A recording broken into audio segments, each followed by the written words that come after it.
Olá pessoal, boa noite. Estamos começando aqui um programa excepcional hoje, Amor na Poli, terça-feira, por conta do nosso convidado maravilhoso, era o único horário que ele podia, ele nos cedeu, o Rabino Michel Schlesinger. A gente está começando aqui um programa Amor de entrevista, Amor na Polis, que significa amor na cidade, porque é na cidade que todos vivemos.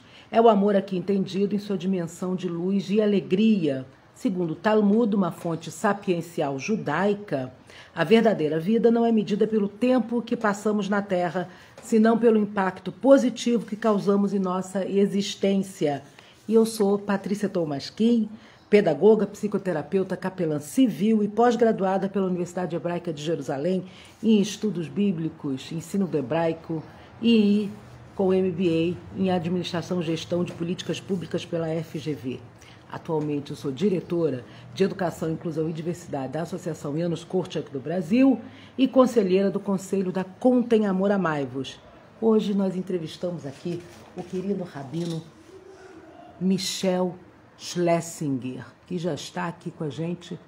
Vamos lá, vamos convidar o rabino Michel Schlesinger, queridinho, conversar com a gente hoje. E o rabino Michel Schlesinger é formado em Direito pela USP, rabino da congregação. Oi, Michel, tudo bem? Boa noite, querido. Muito obrigada. Oi, Patrícia, boa noite. Gostoso estar com você aqui. Muito bom. Estou lendo aqui o seu currículo para a nossa audiência aí. Rabino Michel Schlesinger é formado em Direito pela Universidade de São Paulo, rabino da Congregação Israelita Paulista e representante da Confederação Israelita do Brasil para o Diálogo Interreligioso. Em 2018, lançou o livro Diálogos de um Rabino. Eis aqui, eu tenho o meu exemplar com dedicatória. Olha que legal. Muito bem, recomendo, tá? Um livro muito bacana de se ler, agradável, muito bom para a gente ler aí nesses tempos pandêmicos. Então, o seu primeiro livro, né? E nesse mesmo ano participou como expositor de uma audiência pública no Supremo Tribunal Federal a respeito da descriminalização do aborto. E é casado com a antropóloga Juliana e pai de Tamar e da Noemi. Então, seja muito bem-vindo. Obrigado, Patrícia. Que barulho é esse? Está passando uma manifestação aí na tua casa? Isso aqui é uma manifestação. Eu moro no Flamengo, no Rio de Janeiro, e essa cidade não para. Então, a cada tempo, a gente tem aí várias manifestações. Desde caminhada, grupos caminhando, motociclistas, barulhados, fora Bolsonaro, fica Bolsonaro, enfim, é uma confusão danada. E estou eu aqui no coração do Rio de Janeiro. Espero que a turma esteja pelo menos de máscara, com distanciamento social. Pois é. Nós também. Eu também aqui no Rio. E eu acho que a população está um pouco mais consciente, mas a gente sempre tem que começar lamentando as mortes pela Covid-19, mortes evitáveis, né, que a gente poderia ter evitado com vacina, com prevenção, com campanhas educacionais. Né? Estamos indo aí para quase 500 mil de gente, uma loucura. É isso. Michel Schlesinger, rabino, seja muito bem-vindo. Eu recebi parabéns de um monte de gente por ter convidado você. Falaram, muito bem, você acertou, ele é ótimo. Então você tem uma legião de fãs. Um fã-clube carioca. Olha, não só carioca, tem gente do Brasil todo aí que curte muito você e o seu trabalho. Eu queria começar... Michel, a gente tem só uma hora aqui, essa live é levar VaptVupt, começou, já acabou e fica todo mundo sempre com gostinho de quero mais. Queria que você começasse, eu li uma entrevista sua em 2010, da Conib, falando da questão do diálogo católico, do diálogo interreligioso, do diálogo católico-judaico e do diálogo cristão, da fraternidade cristã. Então eu queria dividir um pouco a nossa conversa hoje, o nosso bate-papo, para você explicar para a gente um pouco qual é a diferença, né? O que é diálogo interreligioso, o que é fraternidade cristã, diálogo cristão, e o que é diálogo católico-judaico. Um pouco para você falar disso, porque na quinta-feira eu entrevisto o padre Fábio, aqui, que é o responsável pelo Fábio Luiz, maravilhoso, um amigão também, responsável pelo diálogo interreligioso da Igreja católica no estado do Rio de Janeiro, da Arquidiocese do Rio de Janeiro. Mas eu quero pedir já para você deixar assim, a nossa audiência entendendo o que é, quais são as diferenças e qual é esse trabalho, né? Então, primeiro assim, diálogo é diálogo, né? Diálogo é reconhecer que existe uma humanidade que nos une a todos. Antes da gente ser muçulmano, umbandista, budista, católico, judeu, qualquer coisa, a gente é ser humano, antes de qualquer coisa. E se a gente se reconhece nessa humanidade, né? Eu faço questão, quando a gente tem encontro de diálogo, a gente está falando com o cardeal, está falando com o sheik, está falando com o papa, está falando com quem for. A primeira pergunta é: como vai você? Como está a tua família? Como está a tua saúde? Né? São perguntas mundanas, mas que fazem com que a gente primeiro se reconheça como ser humano vulnerável, ser humano mortal. E aí, na hora que a gente se reconhece como tal, então a gente consegue ir para o próximo estágio. E aí, cada diálogo, você tem razão, ele é um diálogo específico, ele é um universo que tem as suas sensibilidades, a sua delicadeza, as suas questões mais perigosas e mais difíceis, as suas questões mais fáceis, a sua história lá para trás. Então, diálogo com a comunidade católica, para dar um exemplo, por 2000 anos foi um diálogo muito difícil. Foi um diálogo muito complicado, foi um diálogo cheio de ressentimento, de ódio, um diálogo que carregava uma história de perseguição, a história da Inquisição, a história do assassinato de Jesus, a história das acusações antissemitas contra os judeus, de usar sangue de crianças cristãs para fazer a matzá para o Pêssar e qualquer coisa que o valha. Então essa história não pode ser deixada de lado. E aí, 55 anos atrás, quando foi o Concílio Vaticano II, que acabou com a Nostra Aetate, o Papa recomendou para que os judeus e os católicos começassem a estudar e se conhecer e formar grupos de diálogo no mundo todo. E então, isso só aconteceu. Interrompendo você um pouquinho, para explicar para o pessoal o que é a Nostra Aetate. A Nostra Aetate era uma encíclica papal, né, vinda do Vaticano, que diz que incentiva o diálogo. Ela pede desculpa aos judeus, né, na parte que se refere a nós, por todas essas acusações e essas infâmias, como o Rabino falou, né, como você está falando, dessa coisa de matar criancinhas e etc. Né, todas essas mentiras que daquela época, né, hoje em dia seriam fake news, mas enfim, as fake news da época são acusações muito sérias, mentirosas, sobre práticas judaicas. Então a igreja reconhece, a Nostra Aetate é muito importante, porque é o momento em que a Santa Igreja Católica reconhece que ela não só criou antissemitismo, como ela também ensinou o antissemitismo nas suas práticas litúrgicas de oração. Então, só interrompendo para poder dar esse corte, eu passo de novo a palavra de você, não sem antes falar aqui da presença do São Messias. Boa noite, Rabino Michel. Samuca, aqui da comunidade israelita de Ribeirão Preto. Parabéns pelo trabalho. Não falei que você tem muitos fãs? Somos todos filhos de um só Deus. E aí, muitas outras pessoas que estão aí. Muito obrigada pela presença, pessoal. E agora eu passo de novo a palavra para você. Você estava explicando do diálogo, desse início aí, dessa tomada de um movimento diferenciado no sentido do diálogo, né? Do reconhecimento da humanização de E aí, de repente, 2000 anos de desconfiança, 2000 anos de perseguição, de tortura, de morte, se transformaram nos últimos 50 anos, 55 anos, de muita aproximação, de muito respeito, de muito diálogo. Então, se você perguntar como é hoje o diálogo católico-judaico, eu vou te dizer, ele é maravilhoso, ele é excelente. Em todos os níveis da Igreja Católica existe um empenho muito grande de estudar o judaísmo, de se aproximar da comunidade judaica, de dialogar com a comunidade judaica. Não que não exista um incidente aqui ou ali, claro que existe, mas perto do que foi historicamente esse diálogo, hoje a gente tem uma notícia muito boa para contar, né? O diálogo com a Igreja Católica e a comunidade judaica é uma realidade bem sucedida. Então, 2000 anos de desconfiança podem se transformar em 50 anos de amizade, de aproximação, e espero que dure muito mais do que os próximos 2000 anos. Já então, o diálogo...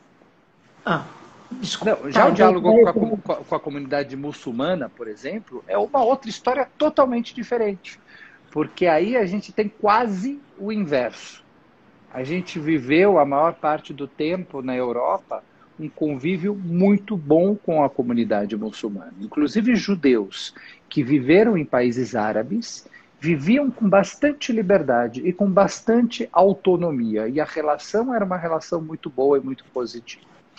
Desde a criação do Estado de Israel, essa história mudou em função do conflito entre palestinos e israelenses, que lamentavelmente teve novos capítulos muito tristes recentemente. Esse é um diálogo muito sensível e um diálogo muito difícil, porque a comunidade muçulmana ela tem uma abertura para o diálogo, mas ao mesmo tempo ela tem uma fidelidade com a causa palestina e ela não quer parecer que está traindo essa causa quando ela conversa com os judeus. Então existe uma sensibilidade e um medo muito grande de se misturar esses dois assuntos, o assunto religioso com o assunto político. Quando a gente vai falar dos evangélicos, já é um bicho totalmente diferente, porque aí a gente está falando de uma aproximação que passa por Israel e que tem Israel como centro desse diálogo. Então, isso só para citar uma longa resposta para uma curta pergunta. Então, E eu queria destacar na questão do diálogo judaico-islâmico, né, ou muçulmano-judaico, a atuação do Sheikh Hussein Bustani, um amigo nosso e que, ousado, não é isso, que inclusive incentivou o diálogo, já que era uma via possível das mulheres judias e islâmicas, né? E aí daí a fundação até a criação dos grupos do POD, do Peace on the Table, que a Sheila Mann foi uma pioneira, mas que hoje a gente tem as Mulheres pela Paz e temos a Iqbal pelo lado muçulmano e outras mulheres pelo lado judaico, e também a inclusão das mulheres árabes cristãs. Então, acho que tem aí, apesar dessas dificuldades, e eu tenho certeza, você também, né, nós lamentarmos o acirramento do conflito, né, entre israelenses e palestinos e as mortes dos dois lados, e aí fica de novo aqui, né, nós lamentamos no início pelas vítimas da Covid, vamos lamentar agora pelas vítimas dos conflitos naquela região e entendendo aí essa colocação que você traz, né, da dificuldade que é por uma questão de um conflito no Oriente Médio se desenvolver um diálogo mais profícuo aqui. Eu, em 2012, participei de um evento, eu não me recordo se você participou também, foi feito pelo Itamaraty brasileiro, na época o ministro Patriota me convidou para participar do diálogo, era as diásporas árabes e judaicas, né, a construção da paz no Oriente Médio, através das diásporas. E ele usava um livro do Amin Maalouf, que eu até conversei na semana passada aqui com o coronel Nápoles, em que ele incentivava, ele entendia então o nosso chanceler, o ministro era ministro das Relações Exteriores, entendia que era possível a gente construir a paz de fora para dentro, já que lá dentro a coisa estava muito complicada, né? E aí ele usava aquele livro do Amin Maalouf, que falava que os judeus e os árabes sentavam em todas as mesas no mundo todo, em todas as capitais, exceto em Jerusalém. Você está trazendo aqui uma realidade que também é difícil sentar no Brasil, São Paulo, Rio de Janeiro, com essa verticalidade por conta dos conflitos lá. Então, acho que o Patriota estava muito, talvez, otimista na época, mas eu também faço parte do grupo otimista. Em relação aos evangélicos, eu acho que aí é um cenário, tem gente aqui falando, olha aqui, ó, conversa riquíssima, acesso de informação, infelizmente minha internet está muito ruim hoje, porém parabenizo-os de antemão. Obrigada. Quem é que está falando? Acesso Israel, não sabemos o seu nome, mas agradeço aí a presença. houve uma modificação, né? Em 2010, na entrevista que você dá à CONIB, você fala que, apesar do avanço no diálogo católico-judaico, a Igreja havia retrocedido quando autorizou ou retomou a liturgia da Páscoa. Você pode falar um pouco disso para a gente, Michel? O que é essa liturgia e qual é o retrocesso? E se de 2010 para 2021, 11 anos depois, alguma coisa mudou? Isso foi no papado de Bento XVI, né? Em cada um dos papados, a partir da Nostra Aetate, né? Só para localizar um pouco de papologia, um pouco da história do Vaticano. João 23 que convoca o Concílio Vaticano II, mas ele morre durante o Concílio Vaticano II, e o Concílio Vaticano II é terminado por João VI, Paulo VI, desculpa. Paulo VI termina o Concílio Vaticano II. Depois disso, em cada um dos papados que vieram depois, João Paulo I, João Paulo II, Bento XVI e agora Papa Francisco, a gente tem uma relação um pouco diferente com a comunidade judaica.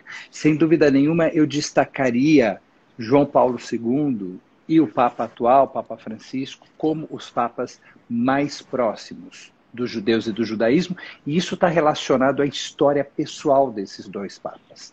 Tanto João Paulo II como o Papa Francisco tiveram uma relação muito próxima com os judeus e com o judaísmo, na sua terra de origem. No caso de João Paulo II na Polônia e no caso do Papa Francisco na Argentina. Eram dois papas muito próximos da comunidade judaica. No caso de João Paulo II, ele viu a mãe dele escondendo judeus durante a Segunda Guerra Mundial. E aquilo marcou ele de forma definitiva. E ele sempre desenvolveu uma relação muito próxima com o judaísmo. No caso do Papa Francisco, ele foi arcebispo de Buenos Aires e ele teve com os rabinos de Buenos Aires e com a comunidade judaica uma relação muito próxima.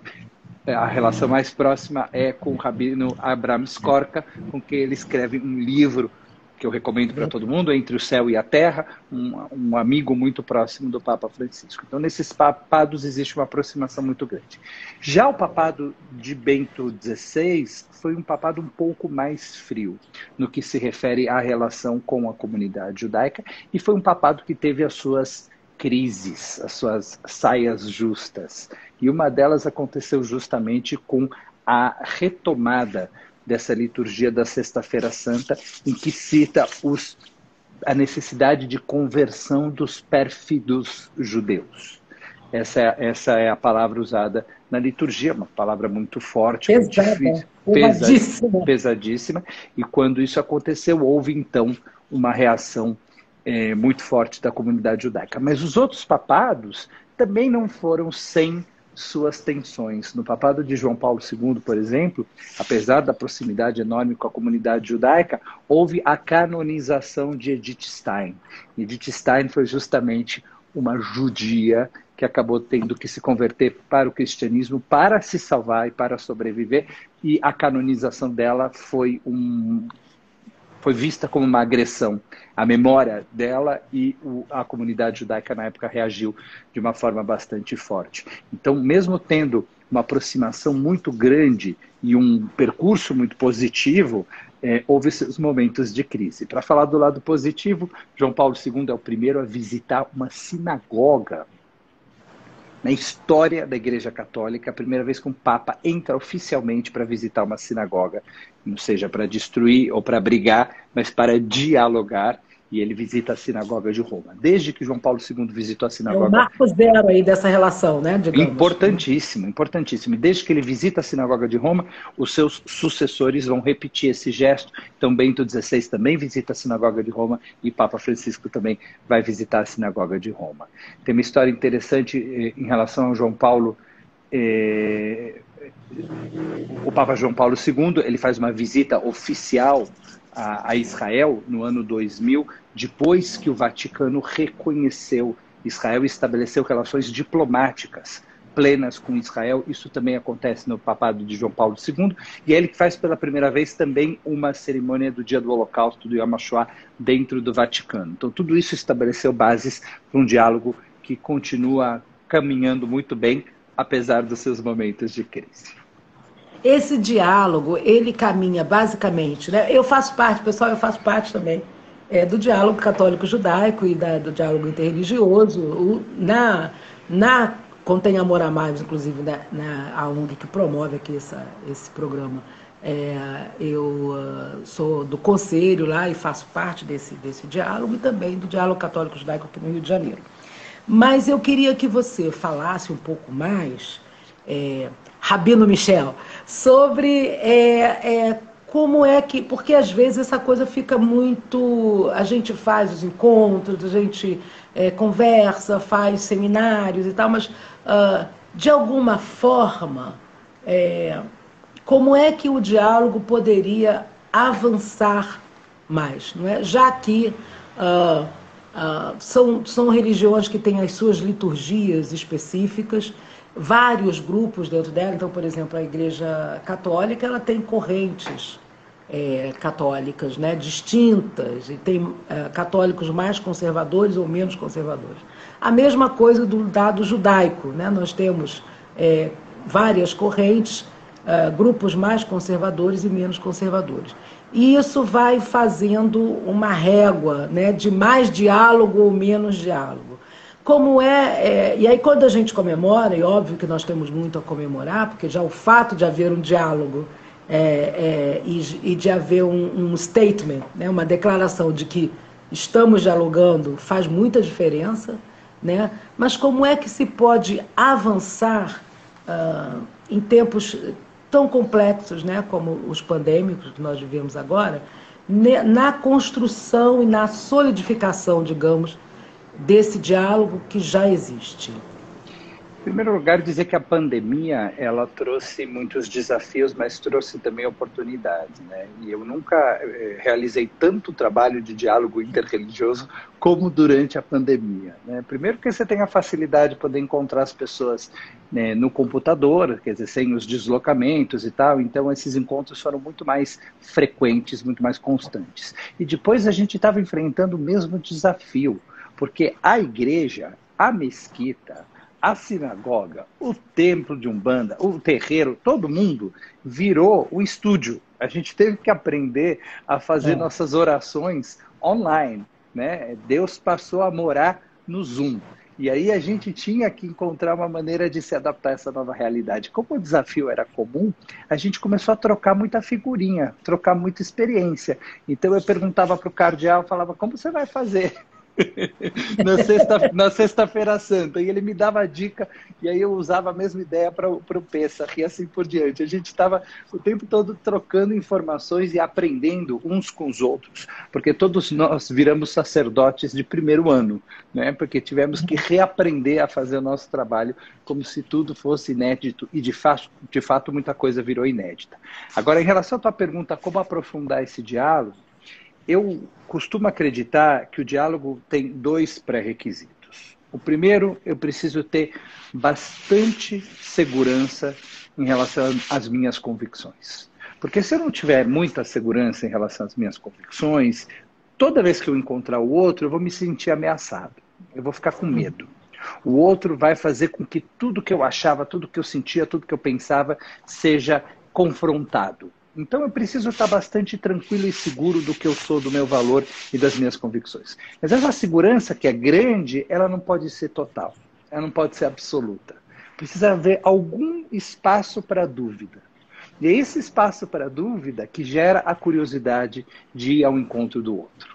E de saber que, embora eu tenha muita segurança da minha identidade, eu não sei tudo. Eu tenho sempre algo para aprender do conhecimento e da vivência do outro. Então parece algo bastante ambíguo, algo bastante antagônico, algo bastante contraditório, mas no fundo é algo complementar. Quer dizer, eu preciso me sentir bastante seguro, mas eu não posso me sentir totalmente seguro. Porque se eu me sinto totalmente seguro, eu me torno um fanático. E eu acho que a minha ideia é a única válida. Não, eu preciso me sentir bastante seguro, mas saber que ainda existe espaço para aprendizado e para crescimento no encontro com o outro. Quer dizer, para a gente caminhar, e caminhar de alguma forma conjuntamente, né? Cada um do seu caminho, mas conjuntamente, a gente precisa sempre estar com um pé no ar, né? Senão, não Um dá pé no para... ar. Porque Boa. com os dois pés no chão, a gente está parado. Então, um pé no ar e o outro pezinho tem que estar firme, para dar firmeza para o próximo passo, né? Ótima metáfora, adorei. Vou começar a usar. É isso mesmo. Pode, Um, pode um usar pé, aí. um pé no chão, que representa a segurança, porque se os dois pés estiverem no ar, é insustentável, eu vou cair. Então, um pé precisa estar no chão, mas o outro precisa estar no ar, porque isso é o movimento, isso é o caminho, isso é o aprendizado, isso é a dinâmica da vida, a beleza da dinâmica da vida. E a outra metáfora, talvez, mas não é minha, essa é do Kurt Lewin, ele fala que para a gente caminhar bem é preciso ter um bom chão.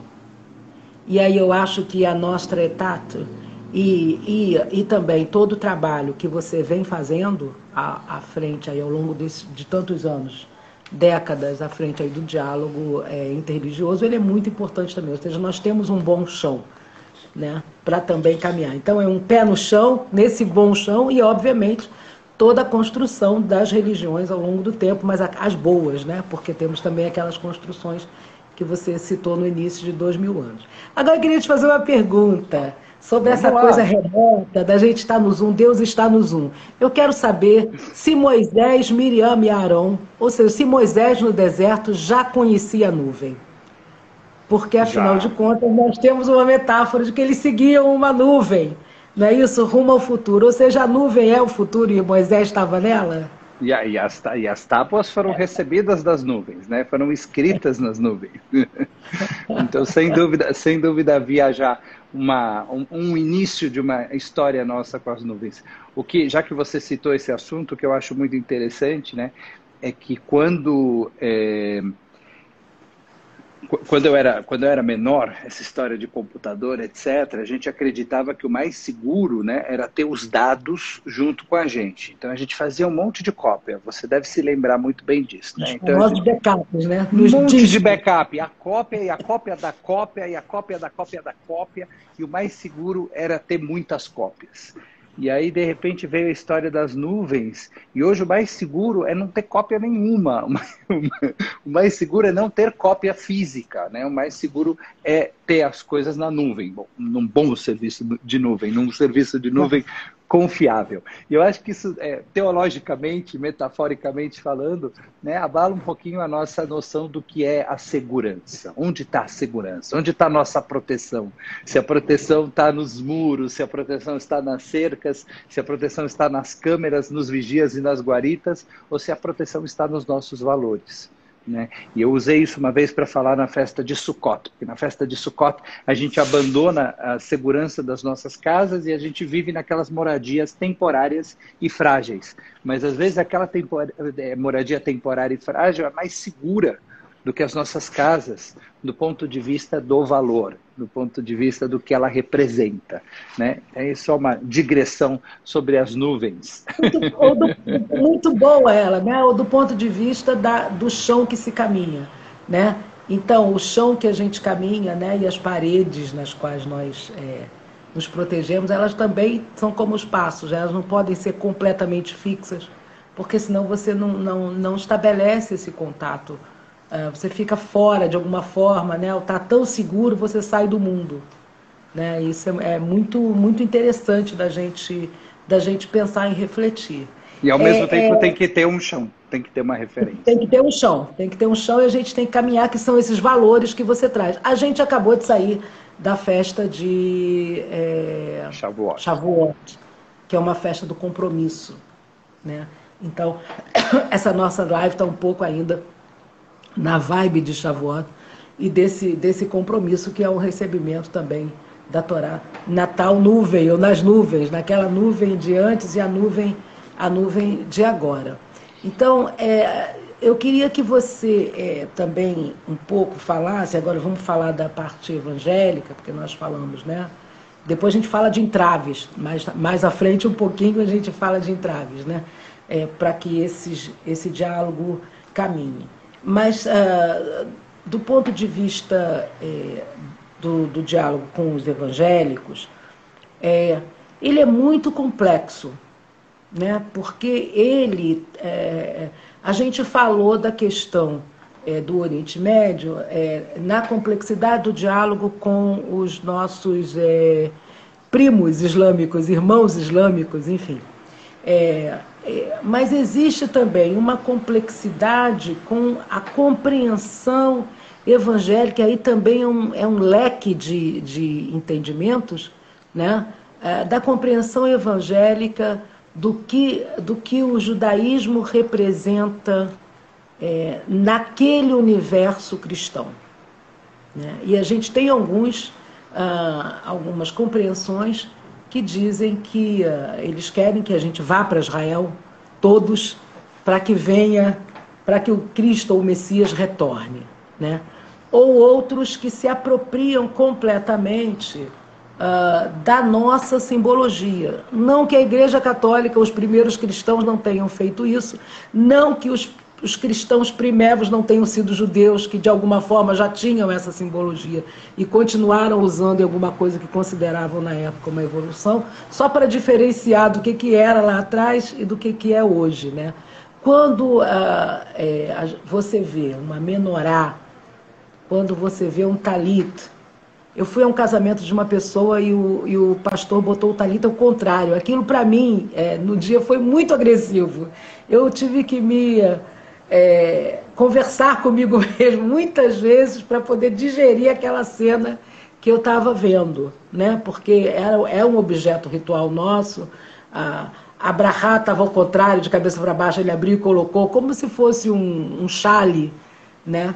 Então, eu queria que você falasse um pouco disso, mas de um ponto de vista menos oficial e mais pessoal, né? O que provoca em você, enquanto judeu, enquanto rabino, esse uso indiscriminado dos nossos objetos litúrgicos? Eu tenho uma relação bastante aberta e progressista em relação a esse assunto, Patrícia, porque eu penso que a Torá foi dada no deserto, não por acaso, né? Porque tanto a sua mensagem como os símbolos que emanam dessa mensagem estão aí para quem quiser usá-los, para quem quiser aproveitá-los, para quem quiser se inspirar neles. Então, eu não me sinto particularmente agredido quando eu vejo símbolos judaicos sendo utilizados em outras celebrações que não sejam judaicas.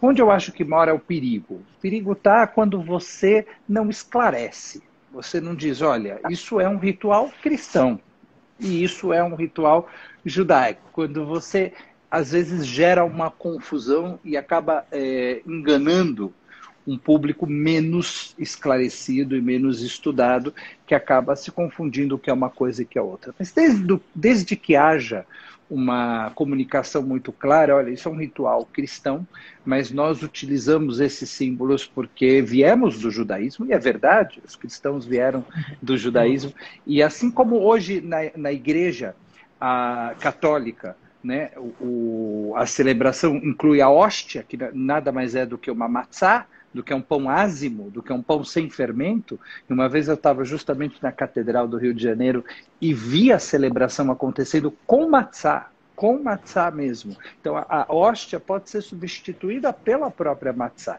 Isso veio do judaísmo. Eu não sabia dessa. De que a hóstia podia ser substituída pela matzá. Pode. E na Catedral do Rio foi que eu vi a celebração com a matzá, propriamente dita. Então, mas a simbologia é outra, né? Porque a matzá não é o corpo de Cristo. Não, claro que a simbologia acaba sendo outra. Mas a última ceia foi um jantar de Pêssach. E aí tá uma conexão entre a vida de Jesus, o final da vida de Jesus, e a matzá, o símbolo da saída do Egito, a liberdade e tal. Claro que toda vez que esses símbolos vão para uma outra religião, eles acabam adquirindo uma outra forma. Até um talit pode ser usado ao contrário. Mas eu, de fato, não me sinto particularmente agredido por isso. Eu acho que é até um certo elogio quando outra religião se inspira na nossa e adota alguns de nossos símbolos. Como eu falei, a Torá foi dada no deserto e não em Jerusalém. E a mensagem, de certa maneira, o que está aqui é universal, e para quem quiser, para quem se interessar por esses valores, eles estão à disposição. Só não gosto quando isso vira uma manipulação e gera uma confusão na cabeça de quem é menos esclarecido. Ou gera também, aí é uma pergunta específica para você no seu trabalho, já como representante do diálogo, né? Ou gera também uma suposta superioridade, e nós somos um povo que sofreu e sofre muito isso, né? Uma suposta superioridade desse grupo que se apropriou desses objetos sobre outros grupos. E aí eu quero falar de uma ferida brasileira, que é a perseguição, e aqui no Rio a gente tem muito isso, a perseguição de determinados grupos que se dizem evangélicos a grupos que são de religiões de matriz africana. Isso é um desastre. E candomblé. Queria que você falasse um pouco disso, porque isso é muito sério. E isso tem acontecido com queimas de ilês, né, de roças de candomblé, com ataques, até mesmo com morte. Eu já entrevistei aqui um ogã da Casa Branca, que falou, né, da primeira morte causada por isso, que foi do ilê da Casa Branca lá na Bahia, né, quando a mãe de santo foi agredida várias vezes com palavras horríveis, né, e aí ela infartou. Então, eu queria que você falasse um pouco disso, e você, com essa sua visão macro, nos apontasse se existe um caminho, qual é esse caminho. Obviamente, eu sei que aqui no Rio eu participei, inclusive, da fundação do CONEPLI, que é o Conselho Estadual de Promoção da Liberdade Religiosa e de Políticas de Liberdade Religiosa, e criamos a DECRAD, né, que foi a primeira delegacia de crimes raciais. Então, esse lado, né, digamos, da criminalização desses atos, que são atos criminosos, porque eles levam à morte, à destruição de bens e de espaços religiosos, né, de espaços sagrados que são profanados, é muito séria. Mas a gente sabe que só isso não impede que essas ações continuem acontecendo. Então, eu queria que você desse um pouco a sua visão, a sua compreensão, e que caminhos você enxerga. A liberdade religiosa é absolutamente essencial para a democracia. A democracia sem liberdade religiosa não pode existir, né? E a gente tem que ser muito vigilante em relação a tudo isso e não pode admitir, como sociedade, nenhuma violação dessa liberdade religiosa, né? Em São Paulo, a gente tem, na Secretaria de Justiça Estadual, um grupo interreligioso, do qual eu faço parte, é um fórum interreligioso, que tem por objetivo receber denúncias de violação da liberdade religiosa. E aí, quando a gente recebe essas denúncias, a gente pode, inclusive, recomendar uma condenação daqueles que violaram a liberdade religiosa. E a Secretaria de Justiça tem dado a esse assunto uma seriedade muito grande, como tem que ser de fato, né? Estamos falando de crimes. Crimes Exato. Contra templos religiosos, contra sacerdotes, e isso não pode ser admitido de maneira nenhuma. Eu acho que aí as religiões precisam andar de mãos dadas, a gente pode ter nossas discordâncias e nossas divergências, mas em relação a isso, não é possível discordar. As religiões precisam viver com total liberdade. Todo brasileiro, toda brasileira precisa se sentir seguro para praticar a sua fé, para praticar a sua religião sem nenhuma ameaça, inclusive o direito de não praticar. Esse também direito tem que ser resguardado. O direito Temos de não acreditar. Os ateus também, o direito dos ateus. Né? Claro, o direito de não acreditar e de não praticar no Estado laico, né, no Estado democrático, como o Estado brasileiro, esse direito precisa ser resguardado. Me diz uma coisa, você nesse caminhar, né, o que eu vejo aqui no Rio, quando eu estive no CNP, representando a CONIB lá no Conselho Nacional de Promoção da Igualdade Racial, havia essa compreensão, e muita gente diz que não era a melhor compreensão, né, que era você juntar a questão étnica com a questão religiosa, né? No caso judaico, isso fica muito claro, porque nós todos, a gente já tem até mesmo uma divisão, Ashkenazi, Sefaradi, Mizrahi, Etíope, então a gente tem, e nós temos liturgias que diferem em alguma coisa, mas também temos uma compreensão do todo, né? No caso de outras religiões, isso não é tão claro.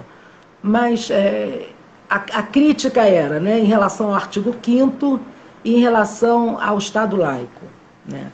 Então, assim, e de alguma forma todas essas políticas elas estão paradas no momento. Já há alguns anos elas não avançam e a gente vê os problemas avançando, que foi esse que nós tratamos agora há pouco, né? E por enquanto não vão avançar, infelizmente. Infelizmente, né? Não vão avançar. Não avançarão. Nós vamos esperar 22, quem sabe começa a avançar, retomamos isso. Mas nós temos essa característica de olhar para o futuro, né? Desde lá de Moisés na nuvem e Miriam com as águas, fazendo as coisas fluírem, né? O que você acha, se você tem se você tem essa ideia ou pensou sobre, fez alguma reflexão sobre isso, que seria um caminho mais efetivo para esse diálogo? Porque tem uma coisa que eu acho que os grupos, os movimentos negros têm razão. O Brasil tem uma dívida com o movimento negro e ele tem que reconhecer esse passado escravocrata, né, esse racismo estrutural, e hoje é um dia que nos Estados Unidos estão discutindo muito, estão revivendo, né, a questão do George Floyd, do assassinato do Floyd, e tem grupos que estão fazendo barraquinhas nas ruas para fazer, eles se convenceram de que é preciso educar também, né, para um não racismo, né?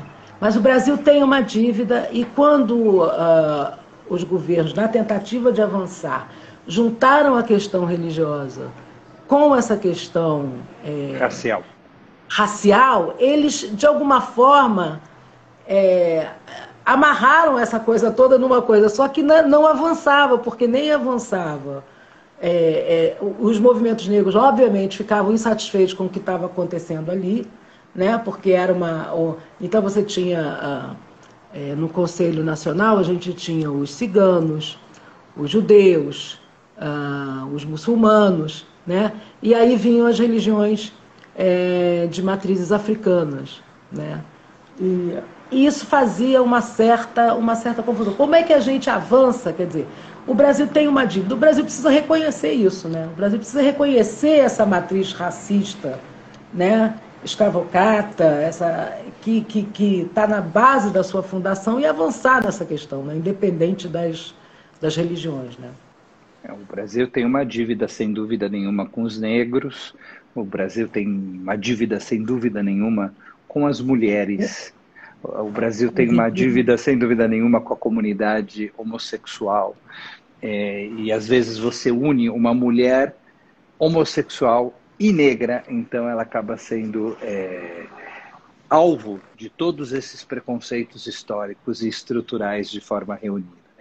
Mas eu acho que a especificidade de cada uma dessas pautas não pode nos impedir de trabalhar naquilo que nos une, né?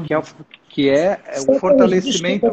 Só corrigir que eu deixei de fora, mas fazem parte também os povos originários, então também os indígenas estão lá, que é uma outra questão à parte. Agora eu passo a palavra para você, só para fazer essa correção, para eles não ficarem de fora, né? Que é outro grande... O Brasil tem uma enorme dívida com os indígenas que foram praticamente dizimados, né? Então, nós temos dívidas que são diferentes e são específicas com cada um desses grupos.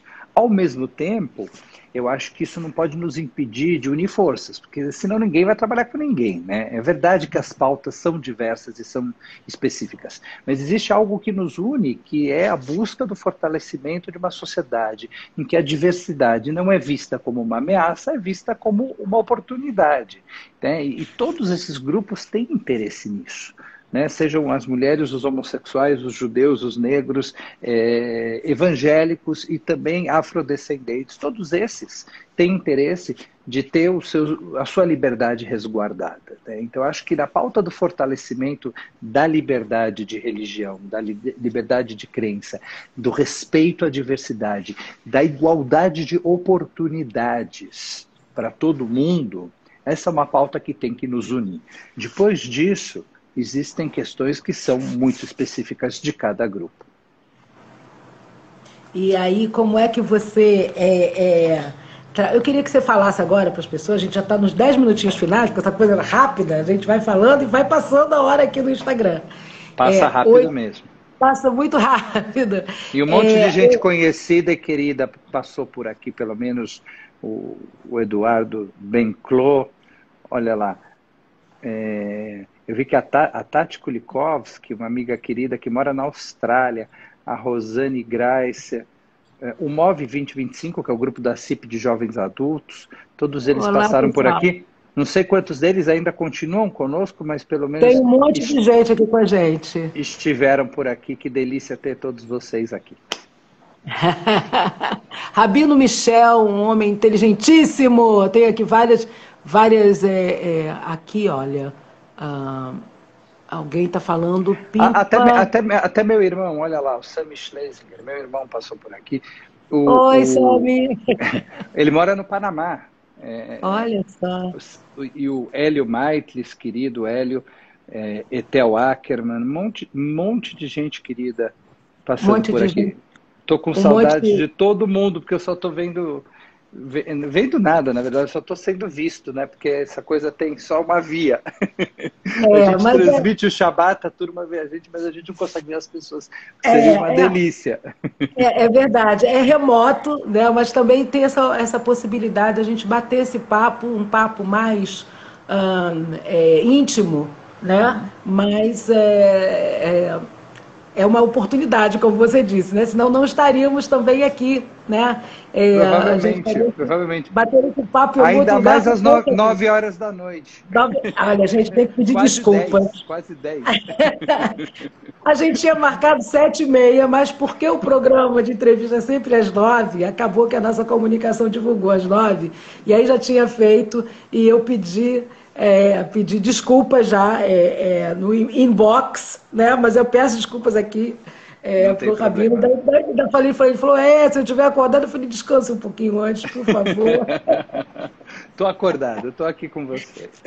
Tá acordadíssimo. Deixa eu te falar, eu queria, então, aproveitar esses minutos finais para a gente falar agora, e vamos avançar nisso, dessa dimensão latino-americana e internacional do diálogo, que é algo que você também participa, né? Então, tem o Congresso Judaico Latino-Americano, e você é essa pessoa que está lá. Eu não posso deixar você passar por aqui pelo nosso programa sem falar dessa dimensão internacional, porque às vezes a gente está tão dentro dos nossos problemas que a gente não vê essa possibilidade, que é muito legal, né? De alguma coisa também de fora para dentro, para nos ajudar a caminhar e ver aí o que está acontecendo pelo mundo. Então, eu queria que você falasse um pouquinho disso e, se pudesse, falar também do aspecto ecumênico, né, que é diferente do interreligioso e que é uma coisa específica da igreja, mas que a igreja também avança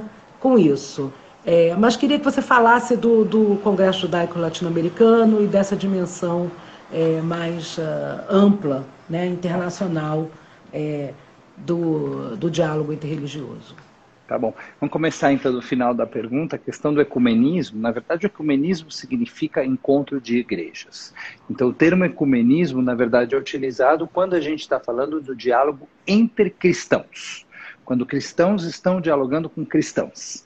Quando a gente tem aí luteranos falando com anglicanos, falando com neopentecostais, falando com católicos, falando com ortodoxos gregos e assim por diante. Mas o diálogo entre cristãos, entre diferentes igrejas, é chamado de ecumenismo. Por isso que quando os muçulmanos estão presentes, os judeus estão presentes, não é correto falar em diálogo ecumênico, é correto falar em diálogo interreligioso. Porque aí a gente não está falando só de igrejas, mas a gente está falando de diferentes religiões. Então, isso em relação à parte final. Em relação à parte inicial, uma vez o Papa falou o seguinte: eu já não sei o que fazer, porque toda semana bate na minha porta aqui no Vaticano um grupo judaico e diz: eu sou o representante dos judeus. E eu estou ficando confuso. História Típico, verdadeira. típico. História verdadeira. Eu estou ficando confuso. Quem é o representante dos judeus? Na verdade, nós não temos papa, né? Então, cada grupo se considera representante. O que a gente tem alguns grupos, como você citou, que são grupos que, de fato, são muito grandes e muito bem articulados e muito bem organizados e conseguem representar uma boa parcela do judaísmo. Nenhum deles representa os judeus, todos os judeus. Então a gente tem, como você citou, o Congresso Judaico Mundial, que tem um braço aqui na América Latina, que é o Congresso Judaico Latino-Americano, liderado pelo meu amigo Cláudio Eppelman. Nós temos o American Jewish Committee, que também é um organismo muito importante. Aliás, recentemente conversei com o presidente executivo, que é o David Harris, e a gente fez uma entrevista com ele, que ainda não foi para o ar, porque a gente está legendando, foi uma entrevista em inglês, então daqui a pouquinho a gente vai colocar, e ele falou, inclusive, bastante sobre diálogo interreligioso. Então, vale a pena, logo, logo a gente vai divulgar nos canais da CIP uma conversa com David Harris. Depois você tem uma outra instituição muito importante, muito antiga, que é a Bnei Brit. A Bnei Brit faz um trabalho muito importante de diálogo interreligioso no mundo todo, inclusive aqui no Brasil. Então, esses são alguns dos organismos. Agora, tem, por exemplo, o Estado de Israel. O Estado de Israel também, de certa maneira, representa os judeus diante do Vaticano. E existe um diálogo importante entre o rabinato chefe de Israel, que é um rabinato ortodoxo, e o Vaticano, e o Papa. Né? Então, existem vários organismos judaicos que participam desse diálogo internacional. Então, no final das contas, o Papa vai continuar confuso. Porque, afinal de contas, viemos do deserto. Exatamente. 12 tribos, né? E muitas disputas. Eu tenho aqui, antes que o Tony Piccolo, nosso CEO da Contém Amor a Mais, puxa eu lembro orelha. Do Tony, eu conheci o Tony quando eu estive num encontro interreligioso no Rio de Janeiro, na ARI, talvez questão de 15 anos atrás, e aí o Tony se apresentou para mim, a gente bateu um papo, ele até me fez uma entrevista para essa ONG. Pois é, então antes que ele puxe a minha orelha, eu tenho que falar que a Contém Amor é uma plataforma digital de conteúdos, produtos e serviços culturais e sociais ligados ao amor e aos direitos humanos, cujo propósito é melhorar a humanidade por meio do acolhimento humano e espiritual. Então, se vocês quiserem saber um pouco mais, essa nossa live vai ficar gravada, se vocês quiserem saber um pouco mais sobre a Contém Amor, é só pesquisar lá na nossa plataforma www.contemamor.com.br. Então é isso aí, não podia deixar de falar essa questão aqui, senão o Tony puxa minha orelha. Estou brincando. Importantíssimo. Mas é importantíssimo falar. A CIP também tem um endereço virtual que a gente possa deixar aqui para as pessoas acessarem esse material todo que vocês produzem. Claro, claro. A gente tem um canal no YouTube que é a TV CIP. A TV CIP é o nosso canal no YouTube e lá todas as nossas aulas, palestras, cursos, etc., ficam registradas. A única coisa que não fica registrada são os serviços religiosos. A gente tomou a decisão de que os serviços religiosos são para serem assistidos ao vivo. Quem perdeu... Eles são remotos, eles não são virtuais, né? São remotos, está todo mundo remotos. Lá, que é uma coisa importante, mas tem uma presença, né?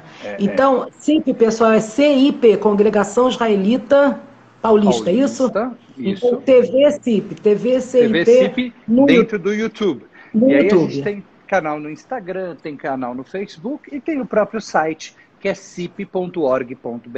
Assim vocês vão ter acesso a toda a nossa programação. E tem uma programação maravilhosa, o Rabino Michel Schlesinger faz lives fantásticas, entrevista gente muito interessante.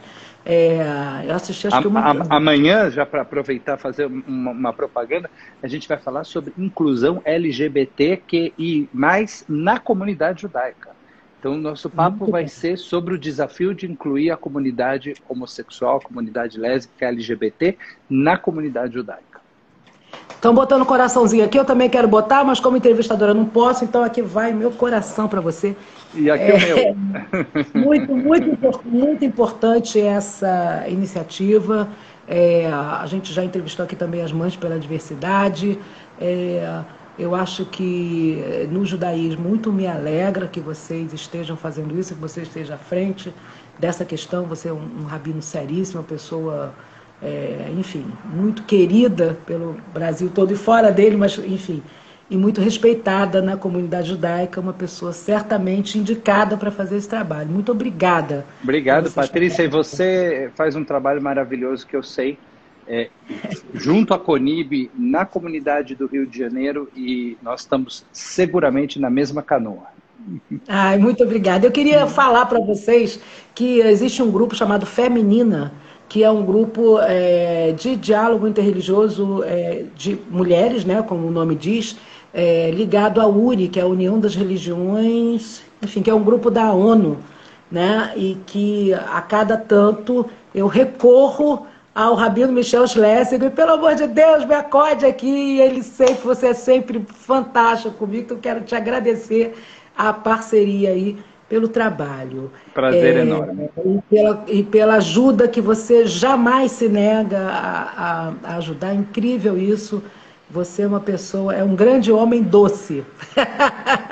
Obrigado, Patrícia. Ele tem 1,90 m, né? Enfim, muitos grandes homens. Aqui sou casada com o Alfredo, que também tem 1,90 m. Que também é grande, conheço o Alfredo. Ele diz que ele tem 1,99 m, né? Eu acho que ele tem 2, mas enfim, ele abaixa a cabeça um pouco nos alguns portais de porta. Michel, eu queria agradecer, a gente está já no final da nossa entrevista, foi riquíssima. Eu acho que ela embasa muito aqui o papo que eu vou ter com o padre Fábio Luiz, que é outro querido, na quinta-feira. Te agradecer o esforço, ter ficado acordado até essa hora para estar aqui batendo papo com a gente. E deixa as palavras finais para você. Que bom que a gente tem na comunidade judaica brasileira um rabino como você. E, pessoal, esse livro é muito legal, é muito legal. Ele tem contos, são pequenos, então você conversa, né? Olha só, tem títulos interessantíssimos, olha aqui. Quando Deus reza.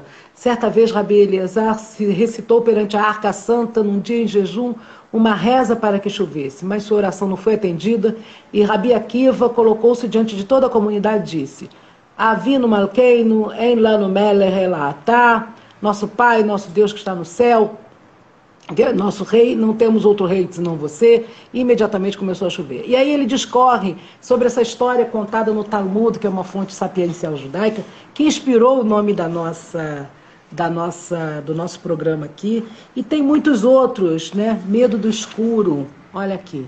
Então eu queria recomendar muito a vocês. Onde é que as pessoas compram esse livro, Rabino? Olha. Pela internet, pela Amazon, tem a possibilidade de comprar o livro digital ou o livro físico, mas pela Amazon. Né? Então, olha assim, o subtítulo também é muito legal: Diálogos de um Rabino, Reflexões para um Mundo de Monólogos. Então eu quero recomendar. Ele nem sabia que eu ia trazer o livro, fazer essa festa toda aqui, mas é muito importante. Eu deixo para você, agradeço novamente e deixo para você as palavras finais, lembrando que a nossa live vai ficar gravada. Eu vou passar o link já pro Rabino, né? Então no final eu te passo, Michel, o link já da gravação. Depois ela vai amanhã, a Marília Borges, que é a nossa responsável aqui pela comunicação e toda essa estrutura, ela sobe para o YouTube também. Nós também temos um canal no YouTube, temos no Facebook, então vocês podem acessar tudo isso lá, essa riqueza que foi. Muito, muito obrigada.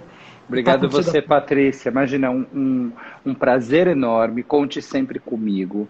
E dizer que essa pandemia, né, nos obrigou a ficar um pouquinho mais recolhido e reflexivo, né, e que essa reflexão seja bem aproveitada, no sentido da gente escolher quais são os músculos que a gente quer deixar atrofiar, né, atrofiar o músculo do egoísmo, do individualismo, do preconceito, do ódio, e quais são os músculos que a gente quer continuar trabalhando, né, que a gente continue trabalhando o músculo da diversidade, o músculo do diálogo, o músculo da generosidade, o músculo da busca de uma sociedade de respeito e de paz.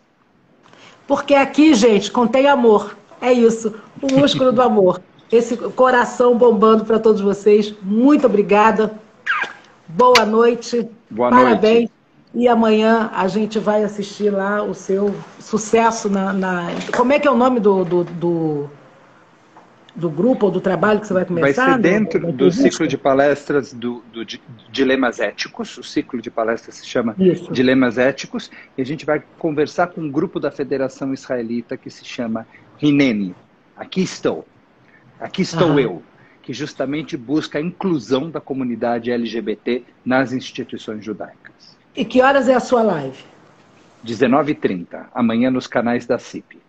Então, amanhã nos canais da CIP, 19h30, live sobre a questão LGBTQI+, na comunidade judaica, com o grupo, o Rabino Michel Schlesinger, entrevista do grupo Hineni, e eu aqui na quinta-feira, às 9h, no canal da Contém Amor, entrevisto o padre Fábio Luiz, responsável pelo diálogo interreligioso da Arquidiocese do Rio de Janeiro. Ele vai falar do diálogo interreligioso no Brasil também. Que maravilha. Rabino, amigo, muito obrigada. Boa noite. Obrigado, amiga querida. Boa noite, Patrícia. Boa noite. Boa noite tchau. a todos. Tchau.